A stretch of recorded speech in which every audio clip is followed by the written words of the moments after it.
Good afternoon, good morning to all participants of today's webinar. My name is Ross Bailey from Malaria No More UK. I'm delighted to welcome you to this event. We are going to begin this event with a short video, which I'm delighted to present to you now. Thank you.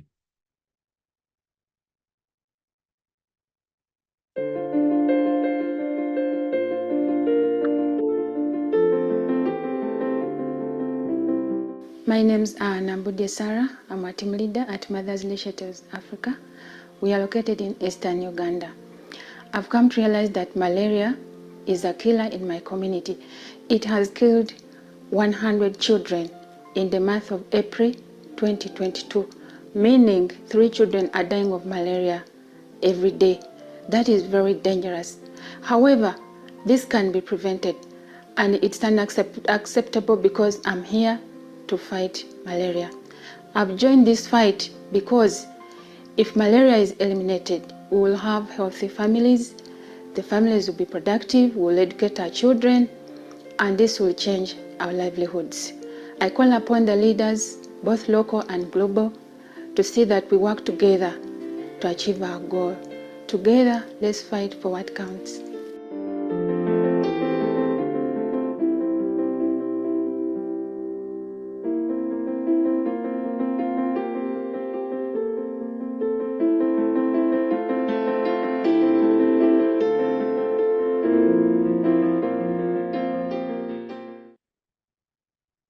Thank you. Thank you very much. Thank you for all participants who've joined us in the last few moments. I'm delighted to welcome you to this webinar event today, presented on behalf of Malaria No More UK, the RBM Partnership to End Malaria, and Impact Santé Afrique, the Secretariat of Civil Society for Malaria Elimination, who produced the video that you have just seen. We are here today to discuss the new report, the Malaria Dividend, why investing in malaria elimination creates returns for all. This report, produced by Malaria No More UK and Oxford Economics Africa in support of the RBM Partnership, is an important opportunity to look at an important argument about why malaria elimination is so crucial to our societies. We're delighted to have so many partners from across the malaria community with us today to learn more about the economic impact of ending malaria. Before I start, a short notice on housekeeping. This webinar is being recorded and there is live French translation available if you click on the translation option at the bottom of your screen. We expect this event to last for approximately 1 hour and microphones will be turned off by default. In a moment, I will turn for opening remarks from Mrs. Joy Pumafi, Chair of the RBM Partnership to End Malaria and Executive Secretary of the African Leaders Malaria Alliance, and she will get us started by saying a few words about the report. And then I will introduce our other distinguished speakers and guests for today's event. There will be an opportunity for discussion at the end of the webinar. We would welcome if you could put your questions into the question and answer box.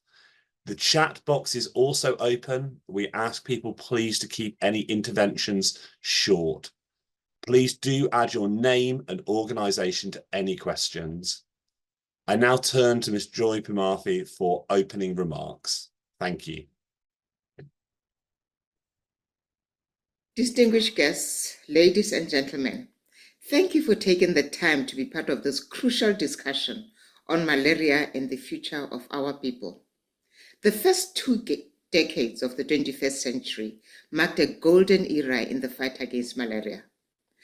Through concerted efforts by governments, by partners, by society, by civil society, by leaders, traditional leaders, we achieved remarkable progress, averting approximately 2.1 billion malaria cases and nearly 11.7 million deaths.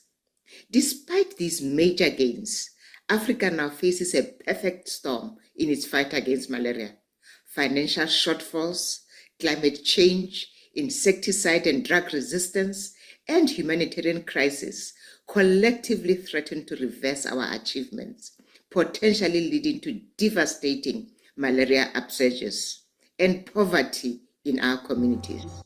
In 2022, Africa accounted for 94% of malaria cases and 95% of malaria deaths globally, mostly affecting women and children. Urgent action and greater support are needed to help countries revitalize and sustain malaria control efforts. The findings presented in the new report, the Malaria Dividend, are both timely and critical. This research underscores that malaria leads to 600,000 deaths annually, mostly in children, but is also a significant drain on our economic resources. The report illustrates the economic benefits of eliminating malaria and provides compelling evidence of the gains we can achieve by getting back on track. As we aim for progressive elimination and eventual eradication, it is imperative to persuasively advocate for sustained investment. The good news is that the research before us today makes the business case and advocates strongly, therefore should make our journey easier, but only if we equip our stakeholders and our partners with the information using the data that is needed to make a strong economic case for continued and increased investments in malaria programs. The timing of this report is critical, given the upcoming Gavi and Global Fund replenishments. We have a unique opportunity to save lives and to spur economic growth by ensuring these replenishments are successful.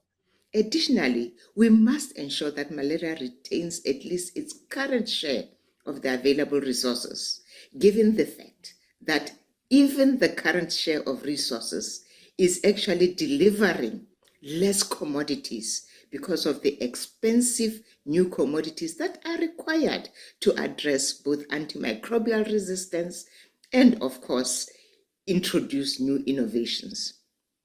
It is crucial to not only maintain but also increase malaria funding to expand coverage beyond where we are today, even to sustain the current coverage. Malaria is a pathfinder for health system strengthening, primary health care, and pandemic preparedness and response, and it exemplifies the impact of climate change on health. In March, African Ministers of Health, gathering in Yaoundé, Cameroon, signed the Declaration for Accelerated Malaria Mortality Reduction on the African continent. This declaration emphasizes the critical need for increased domestic funding for malaria control initiatives, further investments in technological advancements for data collection and analysis, and the application of the latest technical guidance in malaria eradication. Translating these commitments into action will deliver progress, not only for the fight against malaria, but also in tackling other disease burdens.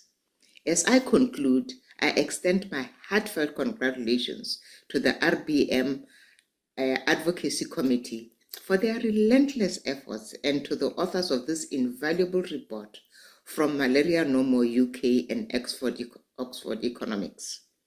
Let us make sure that we repackage the elements of this study into tools for communication, for advocacy, for resource mobilization, for engagement of multiple stakeholders, steering political will and action, and promoting accountability. Zero malaria starts with me, it starts with you, and it starts with all of us. I thank you. Thank you very much to Joy for those wonderful words there. I'm going to pass now through to my colleague Lottie Rennick, who is the Head of Strategy and Policy at Malaria No More UK, who will be talking through the report and the details of how it is produced. I'm delighted that I will then be passing to the Honourable Peter Njume, MP from Cameroon, before passing to Mr. Adebola Williams of Red Group, who I will be discussing the report with, and then we will be taking a question and answer session. So I will pass now to my colleague Lottie. Thank you very much. Brilliant. Thank you so much, Ross. Great. So I'm just going to have a quickly talk through the report and the research findings. And it's brilliant to see so many of you online today. And I hope you find this really interesting and really useful for your own advocacy work as well. Next slide, please. I won't dwell too much on this because Joy Pumafi just did such a wonderful introduction, really showing the urgency there is with the malaria fight, but also the huge opportunity we have. We do have this perfect storm at the moment that really is causing a potential resurgence of malaria, but we also have the new exciting tools such as the malaria vaccines and the new nets that really bring hope to the fight. And this year, we had the Yaoundé Declaration and we saw ministers committing to accelerating the end to malaria deaths. And we also have these big funding replenishments, both the Gavi and the Global Fund will happen over the next 18 months. And so that's really why we commissioned Oxford Economics Africa as a member of the RBM Partnership to End Malaria to really see if we could make a strong economic case for why not only can we save millions of lives by ending malaria, but also we can boost African economies and have impact internationally as well. Next slide, please. So we commissioned Oxford Economics Africa Group to estimate the potential economic gains if the malaria targets are met by 2030. So that's the 90% reduction by 2030 of the burden. And what they did is they used the findings from the work by Sama et al.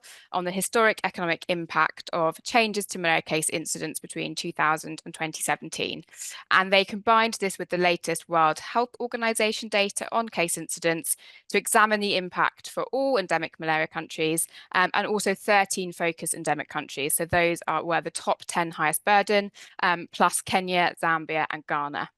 And so they estimated the impact cumulatively over the 2023 to 2030 period.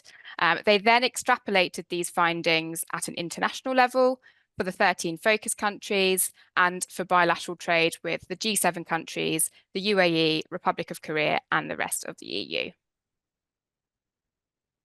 So just a quick glance at what the main figures were. So we could potentially see a boost of almost $127 billion to all malaria endemic countries if we meet those 2030 targets. To all malaria endemic countries in Africa. And we could see a boost of almost $143.7 billion to all malaria endemic countries globally. So you'll see there that Africa really has the most to gain, unsurprisingly, because as Joy put at the beginning, really the majority of the burden is in Africa. But not only would malaria endemic countries see gains, but we could see a boost to international trade of almost 81 billion. And some of those key G7 countries that are, big donors of the Global Fund and Gavi could also see a boost to their exports to those key countries of almost 4 billion. Next slide, please.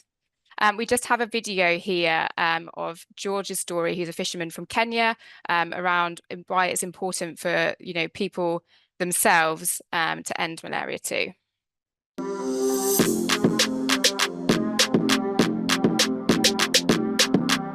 Work is when you get your pay. So when you are sick with the malaria, it means you are not going to work. Malaria has been a disease that is always affecting my family. We have experienced very difficult times. It's like a circle from one child to another child to the elders, and even the environment here. If you look around here, there's a lot of stagnant water. Normally, bring the mosquito up.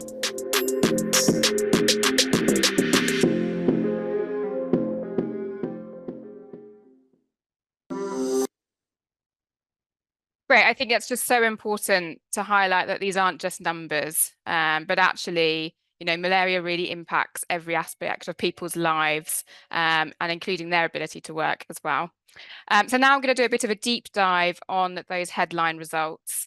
So as I said, we estimated the potential increase in GDP for malaria endemic countries between 2023 and 2030. And when we looked at those focus countries, there was almost kind of a 90 billion potential boost to the GDP of those countries. And when we looked at just malaria endemic countries in Africa, that was around 127 billion. And then when we looked globally for all malaria endemic countries, that was over 140 billion. So really there's huge gains to be made for countries impacted by malaria. Next slide, please. And this just shows you what that looks like over time. So the way that the analysis was done was that if we got back on track and we saw those reductions over the time period, that then there would be gains made in each of these years. But really the big gains are made towards 2030 when we still see that really substantial cuts to the malaria burden. Next slide, please. And the report also showcases Zambia Sugar as a kind of example of how businesses themselves are making their own efforts towards malaria elimination. And Zambia Sugar really understands the kind of the negative impact that malaria has on productivity and sustainability, and has proactively tackled malaria themselves through biological control, comprehensive control measures and surveillance. And by doing this, they saw really brilliant results. So they saw improved productivity, reduced absenteeism, and lower health costs. And so Zambia Sugar's kind of malaria elimination program highlights really the transformative power of corporate social responsibility. Next slide, please. And so this slide just shows across those focus countries, so those are the countries that we have kind of the individual level data for, where their gains could be made. So you can see Nigeria there, almost 35 billion potential boost in GDP over that time period, and Kenya and Angola as well, kind of seeing substantial gains as well. And we have all of this data available. So if one of these countries is in particular interest to you, we can share that data as well. Next slide, please. But it's not just the countries directly impacted by malaria that could benefit, but actually the research shows that internationally we could see gains. So for example, this graph shows that the US, almost 1.5 billion potential gain over that time period. And again, we have this data for each of the countries. And you can see there as well that France, Germany and UK all up there in the top as well. Important in terms of our advocacy towards the G7 around these big replenishment periods. Next slide, please. But it's also not just those G7 countries that could see increases in exports, but actually the African countries as well. And again, you see then Nigeria and Angola kind of topping the potential increase in boost to exports out of these countries. So again, showing sort of the economic gains that these countries can have by eliminating malaria. And again, the data is all available and you can have a look even between, for example, how Nigeria are trading with other G7 countries as well. Next slide, please. So our analysis by Oxford Economics Africa really highlights the dual benefits of saving lives and boosting economic growth if we get back on track to meet those 2030 targets. And really the report highlights we need to prioritise enhanced domestic resource mobilisation, as well as increased donor support for Global Fund and Gavi. And it also talks about the opportunity around the vaccines, which are really exciting, but we know that to maximise the impact of malaria vaccines, they need to be integrated with other malaria control measures, such as bed nets and preventative chemotherapy. And that's why it's so important that not only do we focus on Gavi, which launched its replenishment last week, but we also see that alongside Global Fund and how we make sure both of those are fully funded. But also we know that continued and increased funding for research and development is crucial. You know, we have a really exciting malaria pipeline, but to make sure that that's realised, we also need to make sure that that is funded as well. So not only will ending malaria sort of uplift communities, and we saw through that story of George how it really can impact people on the ground, but we also think it could enhance global trade as well. And so really our key recommendations are to support and deliver on the promise of the Allende Declaration, so increased resource mobilisation from in-country. But we also need to see the Global Fund and Gavi both fully funded over the next 18 months.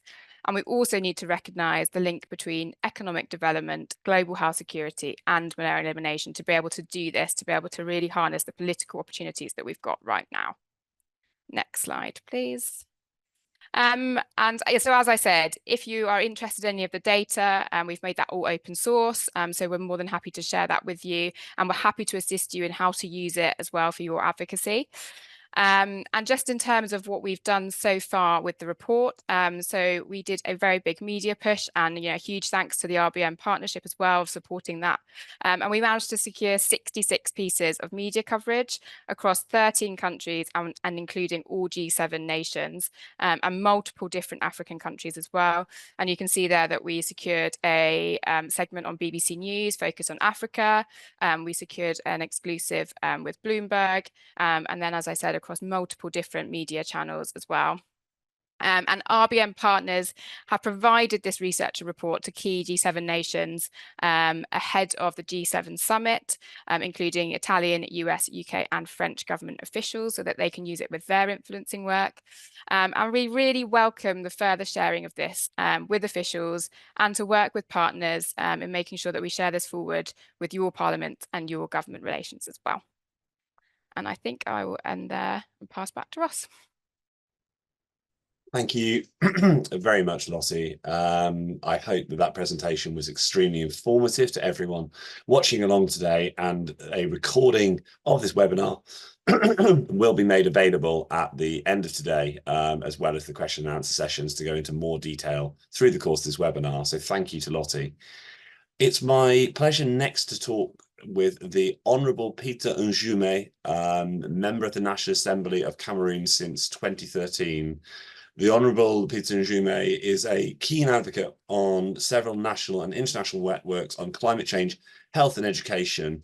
And I'm very pleased to have been with the Honourable in Cameroon early this year, where he was designated as the President of the Coalition of Parliamentarians for the Elimination of Malaria in Africa. As we know, parliamentarians are a crucial part in the fight against malaria, so it's my pleasure to turn now to the Honourable Peter for some remarks about today's report. Thank you. I am Honourable Njume Peter Ambang, member of the National Assembly of Cameroon. I have been invited to give my reflections on the report and the findings as an MP of Cameroon. In actual fact, Cameroon faces the burden of malaria every year. And according to the National Malaria Control Program, in 2022, Cameroon recorded more than 3 million cases of malaria. This figure to me is alarming. It is undeniable that malaria actually impacts the lives of Cameroonians in various forms. But of course, we have to also understand that the burden is so much, and to me it is therefore an opportunity for us to do something, most especially to talk about not the cost, but to talk on how malaria can be programmed in such a way that, we can see the way of ending malaria and improving on the livelihoods of Cameroonians. Definitely, with the report, I can speak confidently with our health and finance ministers about prioritizing malaria programming in an investment, or rather that it is an investment and that it is not a cost. The story of George included in this report is one of that which resonates with so many of my constituents.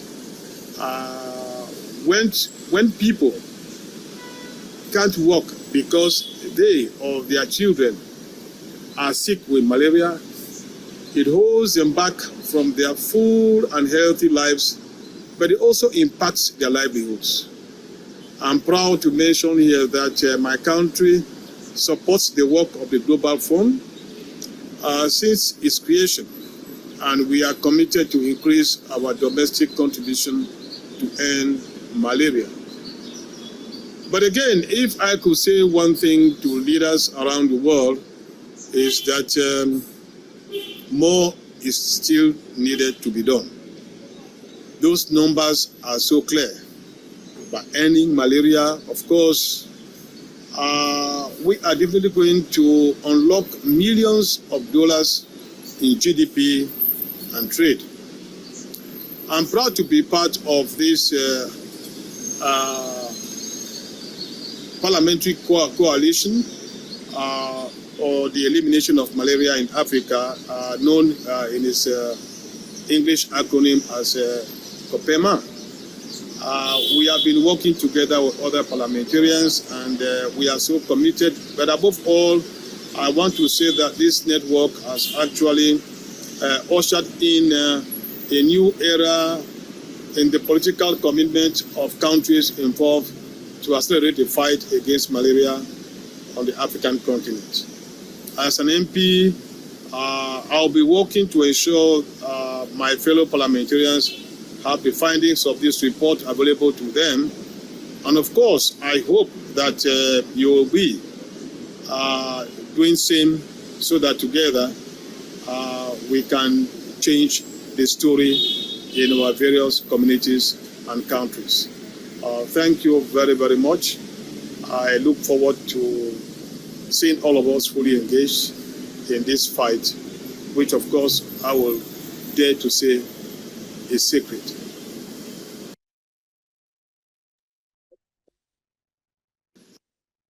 Thank you very much to the Honourable Njume Peter for those remarks. I think it truly shows how much parliamentarians who are equipped and engaged with these effective arguments can be at the heart of advocacy for malaria elimination. And as the Honourable member just said, this is a sacred fight and one that we must all be committed to because the cost is so high. But I was also delighted to hear the Honourable talk about this issue of one that is not about cost alone, but it is also about investment. And on that basis, it's now my pleasure to turn to our next speaker, who is a figure from the business community, which is Mr. Adebola Williams. Mr. Adebola Williams co-founded and runs RED for Africa, the continent's largest and most successful portfolio of media and storytelling brands, including RED Media Africa and Statecraft Inc., and focuses on engaging and inspiring Africa's flourishing youth market. It's my pleasure to have personally met with Mr. Williams very recently around this webinar, and I think there are probably few better places to be at the intersection between business, politics and communications. So I'm pleased now to welcome Mr. Adebola Williams into conversation. If Mr. Williams is able to hear me. Mr. Williams, can you hear me okay? Good morning, and it's good to be here. Thank you so much, Mr. Williams. Thank you. It's a pleasure to have you with us. May I begin by asking if you have any reflections that you would like to make on the report and what you've heard today? I think for me, the economic case, I think for me, the economic case for the end of malaria cannot be overemphasized. And I think that, you know, even from a storytelling perspective, that is very important. Everyone is, you know, focused on the economy, and business that drives the economy is very capitalistic in nature. And so when you make a case from an economic perspective, you get the kind of reaction that will lead to the action we're hoping to get.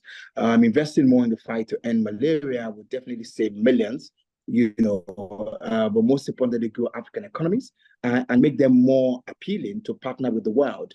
The G7 countries, and everybody is able to then, you know, make greater gains in business. Economic growth driven by lowering malaria, you know, also provides even more funds, saves more money for governments to invest in health securities, health systems, and strengthen you know, the health security of countries on the continent. The workforce, you know, beyond malaria affecting an adult and losing work hours that contribute to the economy, you know, is also a father or a mother who's troubled by a sick child, therefore not producing at capacity because half of the mind is taken over by the worry, you know, of the sick child. Women in many remote areas on the continent, you know, will have more time to be productive when they spend less time caring for sick children. On the other hand, you know, the children who are the innovators, the inventors, the change makers, the creators of a new world, of a new future for them and for the world, would also not be bugged out by malaria that sometimes could take a life. You know, just earlier in January, I had two friends who had chronic malaria, and one of them literally thought he was dead. You know, it was really bad. And you know, sometimes you think that malaria is in remote areas, you know, but this is right in the city. This is right, you know, in the center of it all. And I know that a friend passed on, I think, in Thailand a couple of years ago when she was also struck by malaria. And the guys didn't even understand what she was, you know, she was dealing with, you know, and after about 3-4 days, you know, she eventually passed on. And it's such a shame that in this 21st century, you know, in the world of AI and so much technology, you know, malaria can take a whole productive human life, you know. So it's exciting to see the report, and most especially the economic gains, you know, when the UN SDG target, you know, is reached by 2030. It says that the continent could generate $31 billion in exports. I mean, that is, you know, that cannot be, you know, swept under the carpet. That is huge amount of money that can accelerate prosperity on the continent and for the world, you know. And so ending malaria, for me, the charge is ending malaria, accelerate prosperity. And if you want the world to prosper even more, if you want the continent to prosper, you know, we must all join hands to end malaria now.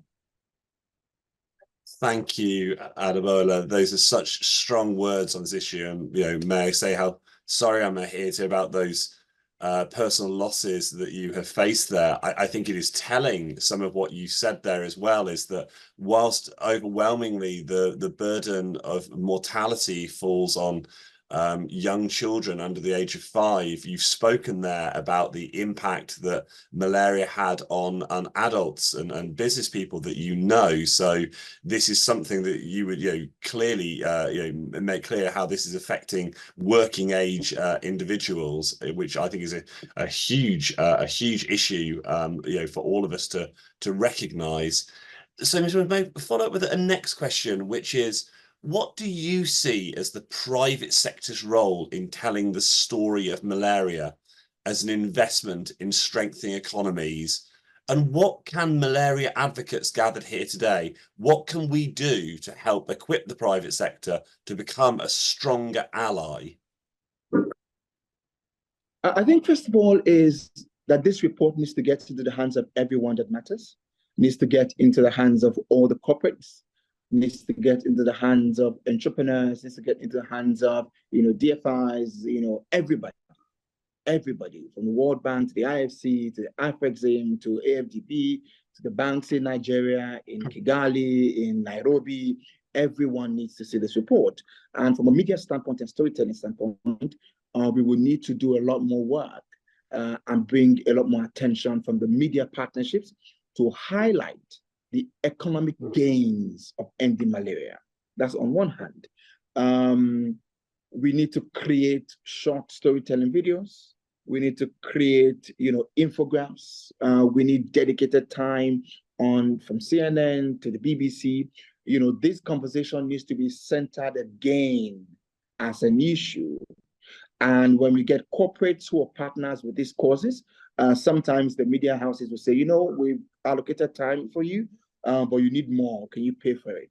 Corporates can support by buying airtime to be able to tell more of these stories. And so we need these stories on the economic gains to go as far as possible. That's on one hand. And on the other hand is, you know, we need to remind people that malaria is not just in remote areas. I shared with you 2 personal stories just now. A friend of mine who's a top business executive almost lost his life. In actual fact, 2 of them, not one of them, 2 of them in January of this year almost lost their lives to malaria. A lady lost her life on vacation in Thailand about 3 years ago to malaria, a Nigerian lady. And so what that means is malaria is not just in remote areas. That's what it means. What it means is that, you know, everyone is exposed to this and it can happen to anybody. And so the corporates, entrepreneurs and all the, money guys and money women need to know that no one is immune to this. And that's a very strong storytelling, because oftentimes people do things in their own interest. And that's why, on the first hand, the economic gains is in the interest of corporates. On the other hand, the potential exposure is also in their interest, because if this is ended entirely, it means that the world is free and rid of this. And this is one less potential disease of taking a life, and so I think these two things, and then funneled properly into storytelling, will help a long way in bringing our partners. So all the malaria champions on board, all the malaria warriors on the call, the question now is, how are we going to share these stories? We live in a world where storytelling and the media is shaping the society. It's become such a powerful tool. There was a time where, for you to pass information, you probably would go to one footballer somewhere, one celebrity, one musician. The internet has created many stars. So you also need to begin to think in a new way in terms of your communication. You need to identify, do your stakeholder mapping for your countries, and identify the different stakeholders and the different action you want from them. And then identify the different voices and influencers who can reach that stakeholder, and pass on the kind of message you want to pass to those stakeholders, to the influencers that reach them. People in marketing, we used to say B2B, B2C. I tell people these days, it is now H to H, human to human.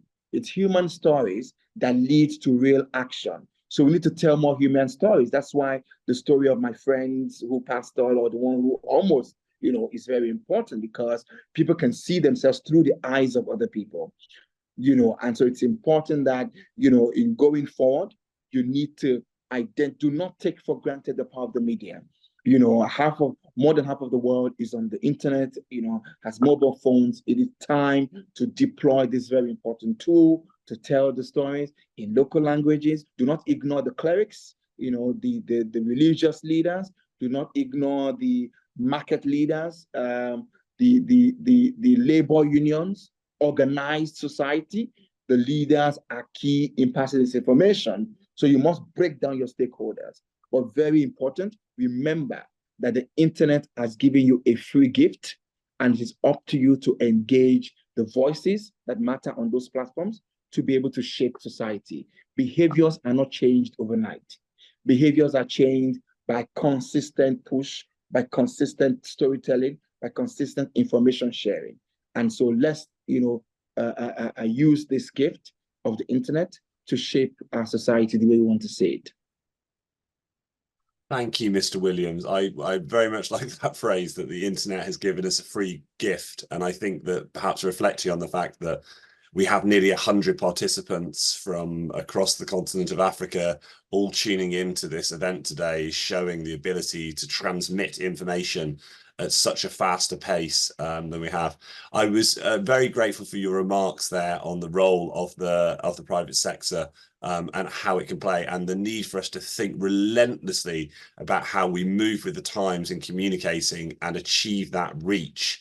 So it's my pleasure now to hand over to our open question and answer section, which is going to be hosted by my colleague from Impact Santé Afrique, Segalan Musala, who will be taking on this next session. I know that Segalan has a couple of questions that she'll be starting with, but we're welcoming questions both to Mr. Williams and to my colleague Lottie, and I will also be part of this section if there are any particular areas that I think might be helpful to come in on. But I would also welcome for people to utilize the opportunity to ask their questions directly. We can promote you to ask questions or even to answer questions in this section. But I will pass now to Segalan, who I think has a couple of questions that she will be starting with. Thank you. Merci Ross. Bonjour à tous. Je suis Ségolène Moussala, d'Impact Santé Afrique, comme Ross m'a si gentiment présenté. Et merci une fois de plus à tous les participants qui nous ont rejoints aujourd'hui. Donc, pour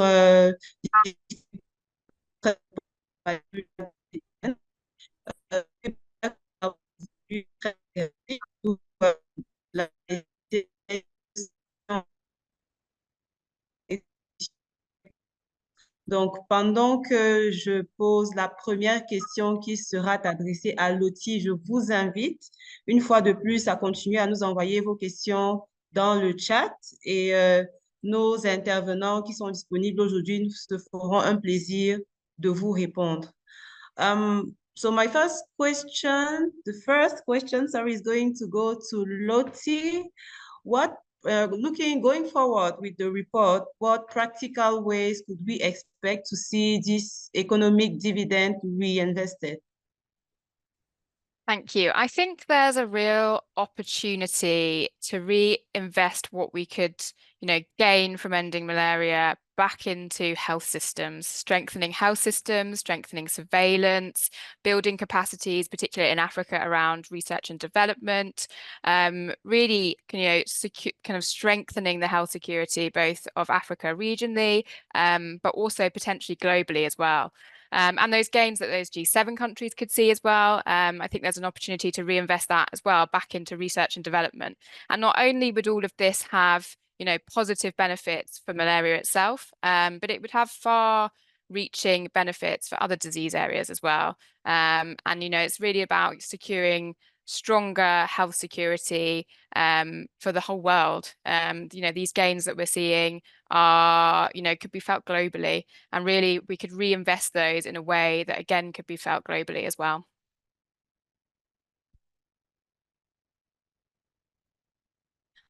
Thank you so much, Lottie. Donc, investir dans le système de santé, réinvestir le dividende économique dans les systèmes de santé pour renforcer la lutte contre le paludisme, c'est ce qu'on retient. Je pense que nous avons un parlementaire qui aimerait savoir quel est le rôle exactement que donc, les parlementaires peuvent jouer quand on parle des trouvailles de ce rapport. I think that would be a question for Lottie, or maybe Ross. What is the role, do you think, what is expected from parliamentarians in regards to the findings of the report?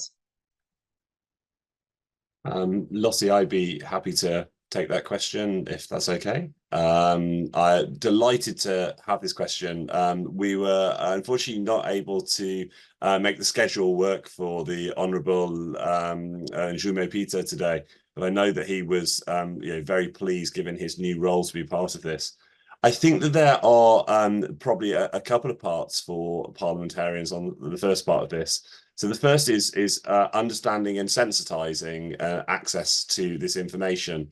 I think that it is challenging to get information on the economic return of a single disease. That is why we were delighted to work with Oxford Economics Africa to be able to put this report together and to be able to further work on information already produced by esteemed academic authorities in this area. I sometimes note that I think that the work that is referred to here came out in 2019, and then something very unfortunate happened in 2020 was a global pandemic. And I feel sometimes that the base analysis that we have worked from here isn't necessarily as well known as it might be as a result of the pandemic. So I think the first part is for sensitizing parliamentarians. We know that the work done by Civil Society for Malaria Elimination and Impact Santé, alongside the African Leaders Malaria Alliance and other partners within the RBM Partnership, not limited to, but also including Speak Up Africa, as well as the RBM Partnership itself, are working so hard to be able to engage parliamentarians. But obviously they have a huge amount of information coming in from different subjects and different areas. And it's very important for those of us here who are so passionate about malaria, or as the Honourable Peter said, who believe that this is a sacred cause, that we must get this information out there and ensure that the MPs have the time to read it and have the time to explain it in an area.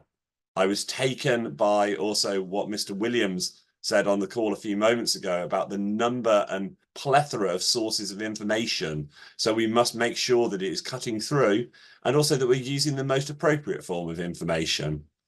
I think once we've sensitized MPs and parliamentarians on this one, I think it's next thinking about where are the greatest opportunities.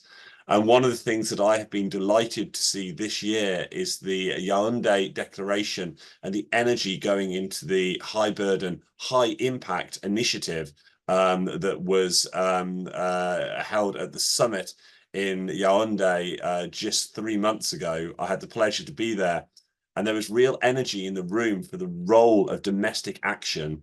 There's been a question in the chat earlier about the importance of working with internal domestic resource mobilization, as well as working at the partner mobilization level. And I could not believe that that's any more important. And parliamentarians, of course, have the critical role here. So I think a question for us as civil society members, as activists, as members of the media who are on this call, is how can we then equip parliamentarians and work with parliamentarians to host the forms of debate and discussion that are needed. I think another question for us is, what is the training that is available to parliamentarians? It is fantastic to now have the group of parliamentarians across Africa, and I think this is a really great opportunity for peer learning. We know that we have incredibly strong parliamentary caucuses on malaria in countries such as Tanzania, in Cameroon, in Kenya, in Uganda. So what is it that parliamentarians can learn from each other on the best tactics to try and work with government ministers to show that malaria is not just a cost, but it is an opportunity of investment? And then, of course, we must translate words to actions, and actions nearly always come with firm commitments that are monitored, that are sustainable, and that are understood by government as something that there is going to be that follow-up on. And I know there's another question in the chat here about those coordination of mechanisms. I'm delighted that we have partners here today with us from the RBM Secretariat to End Malaria. And I know that one of the roles that the Secretariat is very keen on is being able to equip the sort of best in breed tactics and sustainable tools for measuring commitments. The work of the African Leaders Malaria Alliance here has also been particularly critical in the use of scorecard tools to be able to understand what progress has been made against the commitments. And I would urge everyone on the call to engage with some of these tools today. Segolen, I hope that answers your question. I will pass back to you. Thank you, Ross. So one key takeaway for parliamentarians: sharing with their colleagues, sharing with their constituency. We have one last question for Mr. Adebola this time. And Mr. Adebola, as a business person, what do you find, what hits you more about the findings of the report? What do you find more persuasive about this research, and what would you like to see more from the Malaria Partners, the RBM Partnership? I think I sort of touched on that most of my comment, which is that as a business a leader in Africa, and someone who's very passionate about women, about young people, and about children. I find that one of the key lessons in my interaction with other business people, when you're trying to change their behaviors about these issues that sometimes you would think would be a high priority for them, but it's not. One of the key ways of turning that around is using economic principles and economic gains, impact on GDP, impact on businesses. That's one of the key ways that I find that you get the business community to support a cause. And so this report excites me because it makes that very clear. And that's why it's important to me that both the Malaria No More team and all the malaria champions and warriors on the call run with this report, scream it at the top of the mountains, tell the stories through human faces, human stories, human voices, and see how to get right in the center of, corporations and businesses, to understand how this truly impacts, and helps accelerate their businesses and the continent. And so, I'm excited because of that.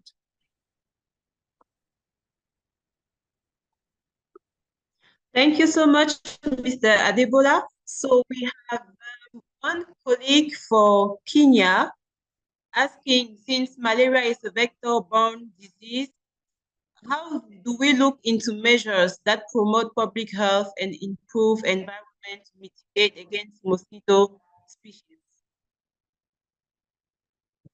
Think I can probably help with that one. And there's a brilliant question as well around how the report is addressing climate change. And I think they're quite similar in terms of the real need to take multi-sectoral action on malaria. And we know that in many places, climate change, including extreme weather events, is making it more difficult to predict and more difficult to control.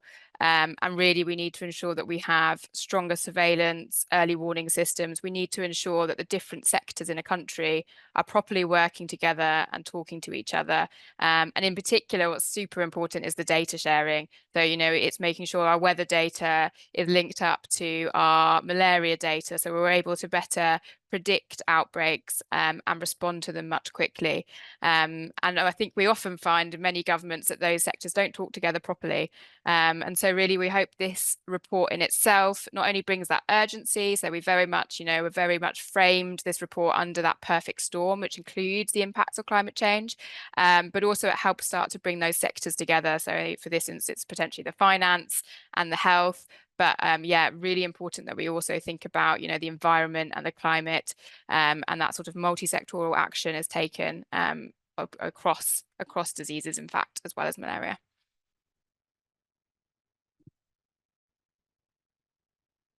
All right, thank you so much, Lottie. We still have a couple minutes and there are a few participants with the hands up. So I'm going to let in Mr. Samuel, and then we'll finish with Mrs. Lizzie.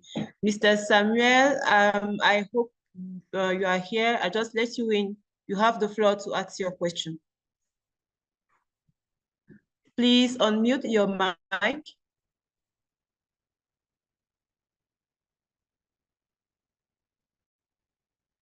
Mr. Samuel, do we have you?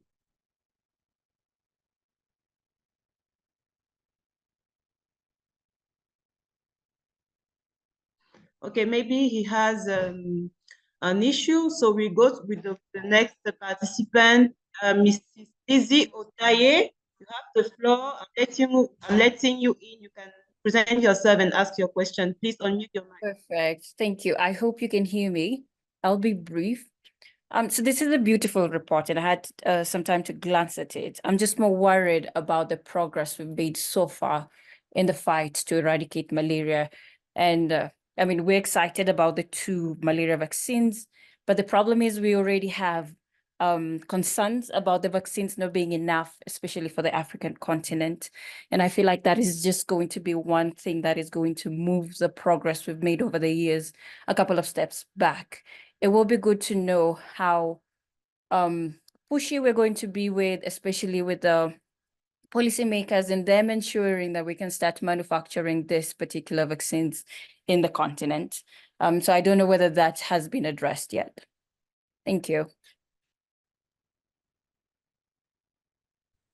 I can maybe partly answer some of that. So I, yes, totally agree. And I think we had Gavi launch the African Vaccine Manufacturing Accelerator last week. And I think that really does provide an opportunity to push forward localized and regional manufacturing in Africa for vaccines. And I think, again, it's a good opportunity to be able to utilize that really to push the importance of funding Gavi fully.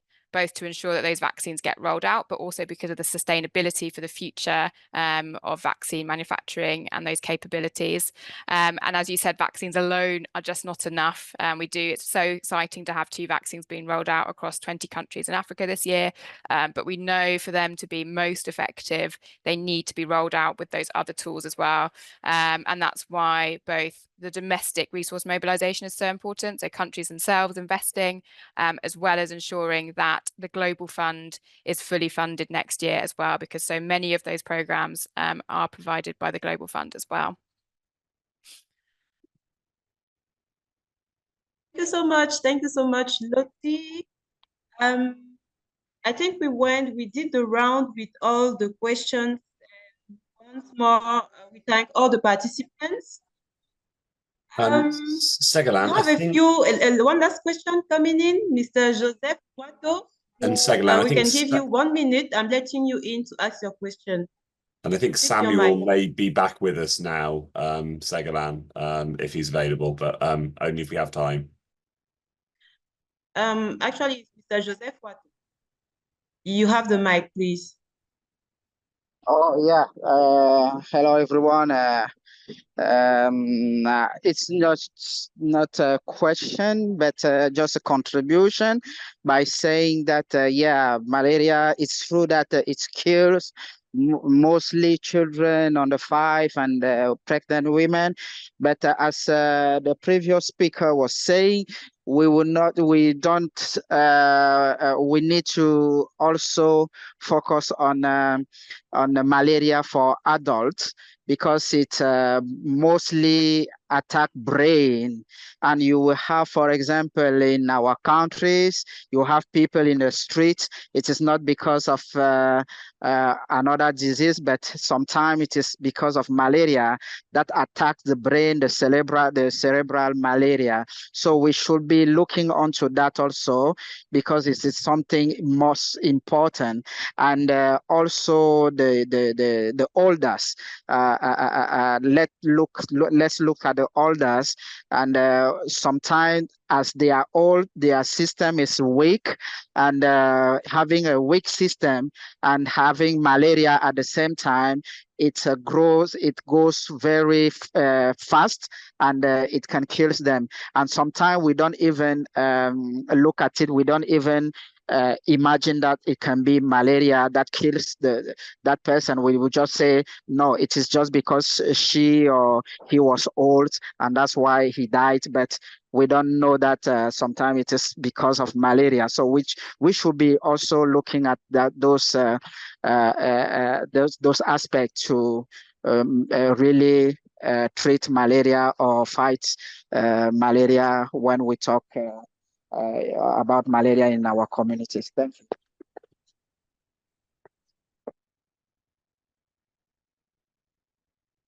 Thank you so much. Merci, Monsieur Wato, pour votre contribution. Il nous reste 2 minutes et nous avons eu pas mal de questions très intéressantes. Donc, merci une fois de plus aux participants.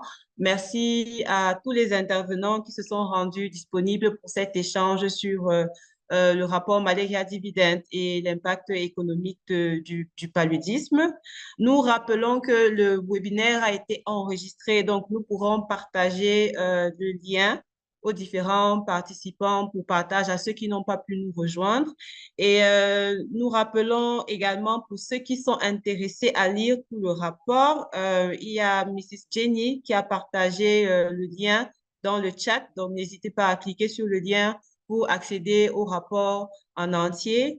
Sur ce, je vous remercie une fois de plus pour votre participation. And maybe I will give the floor to Ross for English wrap-up. Thank you. Thank you so much, Segalan, for your moderation of that section. I'm conscious that I'm starting to see people start to leave as we're at the formal time at the end. So please, may I bring your attention to the link that I've just put in the chat. If you are, so please do take the time to click on the link that I've just pasted into the chat, which is the Malaria Dividend card.co. That will take you to the full information on the report with everything that you can need to share this. This event today has been recorded, and I believe that we will have the opportunity to send this out to individuals who've taken part today as panelists. So hopefully that is something that we'll be able to do. It falls with me now purely to thank the people who have spoken on today's event. So thank you very much. First to Ms. Joy Pumafi of the African Leaders Malaria Alliance and the RBM Partnership, who gave opening remarks. Thank you very much to my colleague Lottie, who gave remarks and has also participated in the question and answer session. To the Honourable Peter Njume, who gave such a stirring account of what we need to get parliamentarians doing, and to Mr. Adebola Williams as well. Thank you so much for all of the people who've been able to ask questions today. I am taken in today's discussion that we have a challenge ahead of us, but we also have many opportunities. And I've noticed that in the chat, there is an artificial intelligence chatbot that has been taking notes on behalf. And it has summarized some of the actions that we must take as making sure that we have shared the report findings with our government officials and parliamentarians, that we must really continue advocacy efforts in support of the Yaoundé Declaration and the need for malaria funding and health funding to be prioritised at a national level, and to make an active outreach to parliamentarians, if we are civil society, and for the parliamentarians who are here already to be able to use this more in their advocacy. So I'm glad that the AI has been able to summarise today's event and some of the opportunities so well. Please, if everyone can take those actions on board, and then we can say that zero malaria starts with me, it starts with you, it starts with all of us. And in doing so, we can begin to change the story for all the people affected by malaria. Thank you very much again. We will be making this recording available, and I hope that my colleagues at the RBM Partnership will be able to provide it widely to the partnerships networks. I will close there. Thank you. Merci beaucoup. Bye-bye. Thank you.